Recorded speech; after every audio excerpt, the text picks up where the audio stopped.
बरकत जिंदगी अता करे। और साथ ही साथ अकीका भी, दोनों खूबियों का मांगी चाहिए। इसी एतबार से मैंने कुरान भी पढ़ा और साथ में हदीस पाक भी।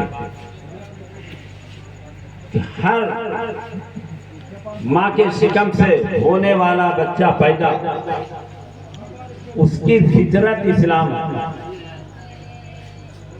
ज्यादा तफसील नहीं, चाहे जिस कौम में हो, तो आपके दिमाग में एक बात आएगी, फिर ऐसा क्यों, वैसा क्यों, इधर क्यों, उधर क्यों।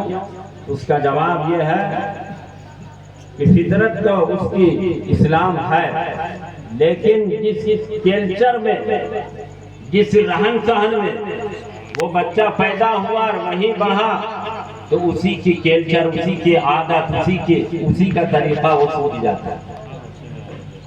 अल्लाह का फजलो करम है कि हम लोग ईमान वाले हैं, ईमान वाले के घर में बच्चा पैदा हुआ, इसलिए उम्मीद है कि वो मुसलमान बनकर पैदा हुआ है और मुसलमान बनकर इस दुनिया से जाए।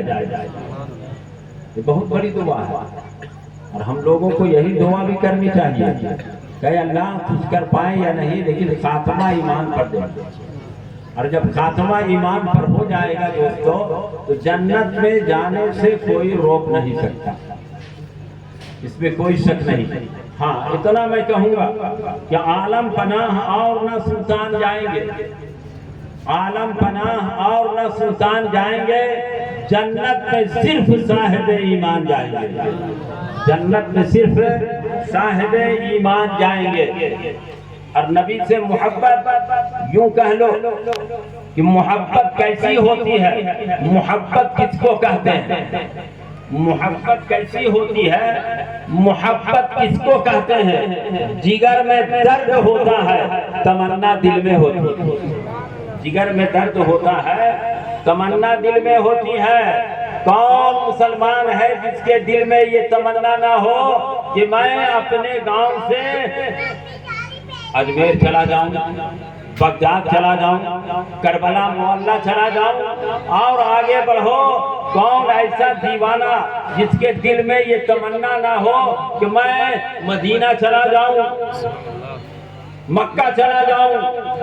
हर चाहने वाला ये चाहता है, लेकिन जिसका नसीबा है उसी की हाजिरी होती है। इस हाजिरी के साथ आमद रसूल की खुशी में एक बात मैं आपसे अर्ज करूं कि एक साहब अपनी अहलिया मोहतरमा शरीके हयात को लेकर हॉस्पिटल पहुंचा। मर्ज क्या है? कोई मर्ज नहीं, वो ड्राइवरी केस है। लेकिन जब वो पहुंचा तो उससे पहले उसी के गांव का एक आदमी उसी हॉस्पिटल में एडमिट था। जरा गौर कीजिएगा, जब उन दोनों से मुलाकात हुई, कहा क्या मैं कहूँ 3 दिन से आज हॉस्पिटल में। 12 रबीउल अव्वल शरीफ है, लगता है कि यूं ही पार हो जाएगा। मैं घर में मिलाद नहीं करा पाऊंगा। तो वो जो अभी पहुंचा था ड्राइवरी केस लेकर के, वो कहता क्या रबीउल अव्वल की बात करते हो, आप लोग जो करते हो ये सब फजूल खर्ची है, ये सब फजूल खर्ची है। यानी नजरो नयाज से लेकर झंडा जुलूस, यहाँ आना जाना, ये सब कुछ फजूल खर्ची है। कहने वाला तो कह दिया और सुनने वाला सुन लिया और कोई जवाब नहीं दिया। एडमिट पेशेंट है, काम हो रहा है। कुछ देर के बाद कोई अंदर से बाहर आया और खुशखबरी सुनाया कि मुबारक हो, आपके यहाँ एक खूबसूरत बच्चा पैदा हुआ।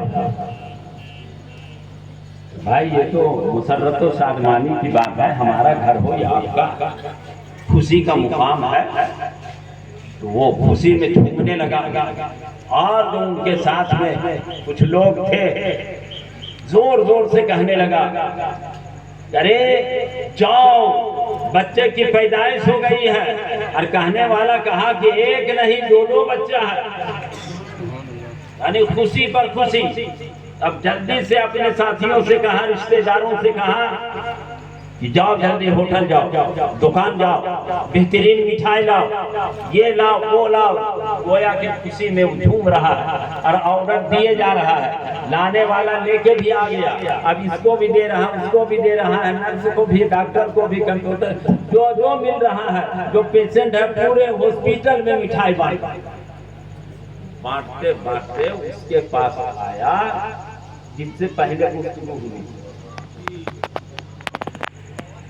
कहा कि लीजिए मिठाई खाइए।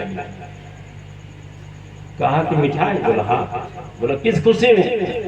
कहा कि आपको मालूम नहीं है कि मेरे यहाँ बच्चा पैदा हुआ, जिस पेशेंट को हॉस्पिटल हम लाए थे अभी अभी खबर आई है कि एक बच्चा नहीं दो दो बच्चा आया है, बच्चा भी ठीक है और उसकी माँ भी ठीक ठाक है। लिहाजा इसी खुशी में मैं मिठाइयाँ बांट रहा हूँ, लड्डू बांट रहा हूँ, रसगुल्ला बांट रहा हूँ, चेजाई की खुशी में। भूले न समाए, जो समझ में आ रहा मैं खुशी मना रहा हूँ, जश्न मना रहा हूँ। तो उसने कहा कि आप अगर मिठाई ले रहे हो तो मैं तो ले लूंगा और खा भी लूंगा, लेकिन मेरा ये कहना है कि आपके यहाँ एक बच्चा पैदा हुआ, उसकी खुशी में आप मिठाई बांट रहे हो, ये तो आपको नहीं करना चाहिए, ये फजूल खर्ची है। समझ में बात आई? पहले जो कहा अब उसका ये जवाब दे रहा है कि ये मिठाई फजूल खर्ची है, ये मीठा रसगुल्ला ये फजूल खर्ची है, ये तुम्हारी खुशी, ये जश्न, ये लोग तुम अपने औकात से कर रहे हो, ये तो सब फजूल खर्ची है। कहा कि क्या बात करते हो मियाँ, मेरे यहाँ बच्चा पैदा हुआ, दो दो बच्चा आया है, इसकी खुशी में मेरा दिल बाग बाग हो गया और मैं खर्च ना करूं, खुशी ना मनाऊं, मिठाई ना बांटूं। कहा कि आए पागल सुन, अरे तेरे यहाँ एक बच्चा आया तो इतना खुश होकर मिठाई बांट रहा है, और वो मेरा नबी आमिना के लाल हजरत अब्दुल्लाह का नूरे नजर जब दुनिया में तशरीफ लाए, ऐसा वैसा बच्चा नहीं बल्कि दोनों जहान का मालिक और मुख्तार है, वो पैदा हुए। हम उनके मानने वाले खुशी क्यों नहीं मनाते? सुभान अल्लाह। हम खुशी अपने नबी का मनाएं, खर्च करें तो वो कह दे फजूल खर्ची है, और तुम्हारे यहाँ बच्चा पैदा हो जाए, तुम जन्मदिन मना लो, तुम खुशी मना लो कि ये तेरा फजूल खर्ची नहीं है। ऐसे बकवास की बात लोग करते हैं, और जब वक्त आता है तो वहीं पे वो ब्रेक लेते हैं।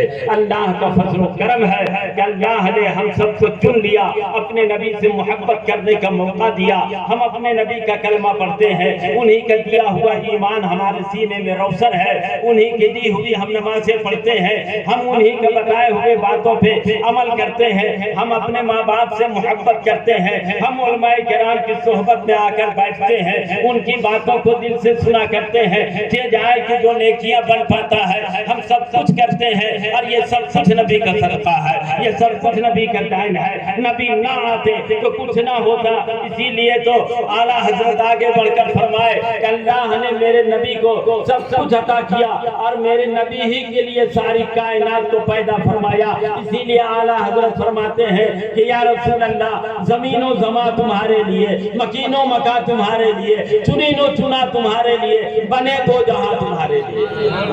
या रसूल अल्लाह, देहल में जुबा तुम्हारे लिए, बदन में है जान तुम्हारे लिए, हम आए यहाँ तुम्हारे लिए, उठे भी वहाँ तुम्हारे लिए। एक दफा दुरूद पाक पढ़ लीजिए, इंशाअल्लाह। उसी वाक़िया का एक गोसा मैं भी आपके सामने रख दूं। काका जो जहां सल्लल्लाहु अलैहि वसल्लम हजरत जाबिर रज़ी अल्लाह ताला अन्हु के दावत में गए जरूर, खाए भी जरूर, लेकिन उसी घर में एक हादसा हो गया। उसी घर में एक बात सामने आ गई थी। वो कौन सी बात कि हजरत जाबिर रज़ी अल्लाह ताला अन्हो बकरी के बच्चे को ज़बह करके गोश्त पोस्त बना करके जब नबी को बुलाने के लिए चले गए, इस बीच में उनके यहाँ 2 बच्चा था। कितना था? 2 बच्चा था। एक भाई ने दूसरे भाई से कहा कि जिस बकरी के बच्चा से हम लोग खेला करते थे, अब तू जान तो उसको ज़बह कर दिए, अब हम लोग कैसे खेलेंगे? तो दूसरा भाई कहा, अरे अब्बू जान भी तो उस बकरी के बच्चा से खेले हैं। बोला हाँ हाँ। बोला तो वो कैसे खेले हैं? चलो हम लोग मिलकर खेलते हैं। क्या किए कि एक भाई दूसरे भाई को जमीन पे लेटा दिया और हाथ में छुरी लिया और ज़बह कर दिया। जब ज़बह किया तो बच्चा क्या हाल होगा? इंतकाल कर गया। अब उस बच्चे के हलक से जो खून निकला, और वो जिंदगी में पहली बार देखा, जब खून देखा तो दिमाग काम नहीं किया। बच्चे को ज़बह किया तो आवाज आई, तो घर में माँ थी, वो माँ बाहर निकली तो देखती क्या है कि बच्चा ज़बह किया हुआ है और एक बच्चा उसको ज़बह कर दिया है। जब माँ को वो बड़ा बच्चा देखा तो क्या देखा कि माँ के डर से वो छत पर चढ़ गया। माँ बुला रही है लेकिन वो जान रहा है कि मुझको मार होगी, बदला लिया जाएगा। अब उस डर से दूसरे जानिब वो छलांग लगा। पता चला कि जमीन पे आया तो वो भी बच्चा इंतकाल कर दिया। अल्लाह अकबर, बड़ी पते की बात है दोस्तों। दोनों बच्चे इंतकाल कर गए। अब वो मुआ साबरा साकरा दोनों बच्चे के लाशों को उठाकर घर के कोने में रखती है और ऊपर से चादर उड़ा देती है। उधर हजरत जाबिर रज़ी अल्लाह ताला अन्हो नबी के लेकर घर में आ गया और नबी ये पाक सल्लल्लाहु ताला अलैहि वसल्लम के साथ जो सहाबिया रसूल हैं सारे लोग आ गए। इधर जो है दोनों आपस में बात, मियां बीवी हजरत जाबिर रज़ी अल्लाह ताला अन्हो और उनकी अहलिया मोहतरमा बात करते हैं कि कैसे होगा, छोटा थोड़ा सा सालन है, थोड़ा सा आटा है, कैसे इतना सहाबा इकराम खाएंगे। तो सुनो, हजरत जाबिर रज़ी अल्लाह ताला अन्हो की बीवी उन बच्चों की माँ जवाब देती है कि घबराने की जरूरत नहीं है। अरे हम लोगों ने मिलकर नबी को दावत दी है और नबी सारे सहाबा को दावत दिए हैं, तो हम नबी को दावत दिए हैं, उनके लिए मैं इंतजाम कर रखी हूँ और वो जिनको दावत दिए हैं ये नबी की जिम्मेदारी है उनका इंतजाम करना। तो मेरे आका सल्लल्लाहु अलैहि वसल्लम वो ज़ाते बाबरकात है दोस्तों, जिसके बारे में पूरी दुनिया में जवाब नहीं है। जो वाकया सुने वो वाकया सामने है। लेकिन मैं ये कहना चाहूंगा कि हजरत जाबिर रज़ी अल्लाह ताला अन्हो खाना रखिए और कहते हैं कि या रसूल अल्लाह खाना शुरू किया जाए, खाना तनाउल किया जाए, खाना आप खा लीजिए। लेकिन मेरे आका फरमाते हैं क्या जाबिर अभी मैं खाना नहीं खाऊंगा, अभी मैं खाना नहीं शुरू करूंगा। कहा या रसूल अल्लाह देर हो गई है, सारे लोगों को भूख है। कहा कि हाँ हाँ बात सही है, लेकिन आए जाबिर रज़ी अल्लाह ताला अन्हो आपके यहाँ 2 बच्चे हैं और वो दोनों बच्चे कहाँ हैं? तो जवाब मिलता है या रसूल अल्लाह बच्चे कहीं होंगे, आप खाना खा लीजिए। लेकिन मेरे आका माने नहीं, तो आप अपनी बीवी से जाकर पूछते हैं अरे दोनों बाबू लोग कहाँ है, दोनों बच्चे कहाँ हैं, दोनों नौनिहाल कहाँ है, नन्हे मुन्ने दोनों बच्चे कहाँ हैं? तो तब जाकर हजरत जाबिर रज़ी अल्लाह ताला अन्हो की अहलिया वो फरमाती है क्या जाबिर रज़ी अल्लाह ताला अन्हो दोनों बच्चे का वाकया इस तरह से है। और जब वो दोनों कि जहाँ भाग हो गए, इंतकाल हो गए, तो मैंने कोने में रख दी है, चादर ढक दी है, लिहाजा आप नबी से बहाना कर जाइए और कहिए कि खाना खा लीजिए, खाना खा लीजिए। हजरत जाबिर रज़ी अल्लाह ताला अन्हो फिर आए, फिर इसरार किए, तो मेरे आका फरमाते हैं क्या है जाबिर सुन, अरे नबी की जुबान से जो बात निकल गई है वो निकल गई। जब तक के तुम्हारे बच्चे सामने नहीं आएंगे, मेरे साथ खाना नहीं खाएंगे, तब तक के मैं खाना नहीं खाऊंगा।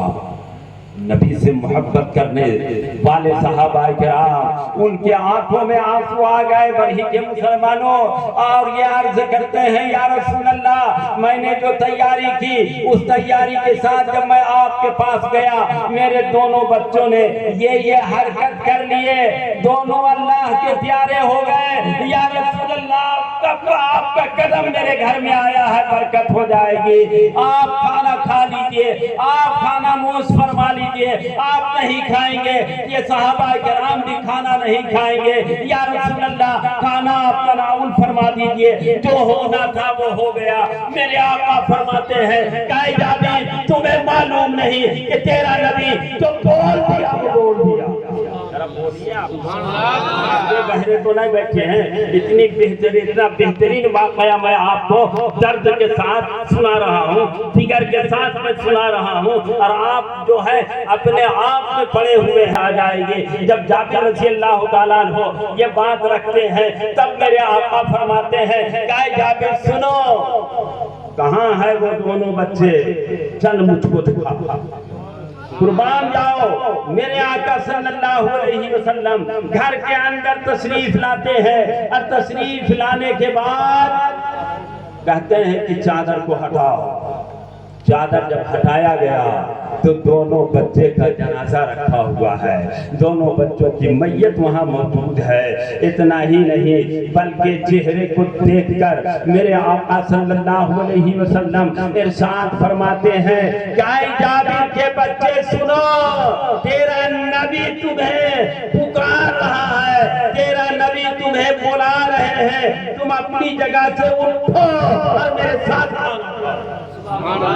इतना देखना था, इतना सुनना था कि दोनों बच्चे नबी की आवाज पर लब्बैक कहते हैं, और जहां जो वाकया था वहां से उठते हैं, और उठने के बाद चलकर नबी के सामने दस्तरखान पे बैठते हैं। मेरे आका भी खाना खाते हैं, दोनों बच्चे भी।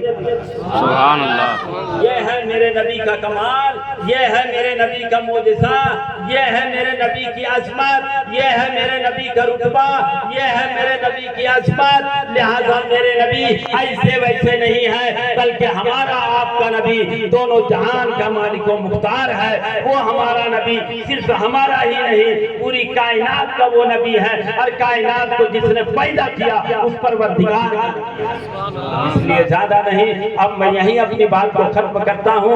दीवानों की तरह आप खड़े हो जाएं और एहतमाम के साथ, एहतराम के साथ, ताज़ीम के साथ नबी की बारगाह में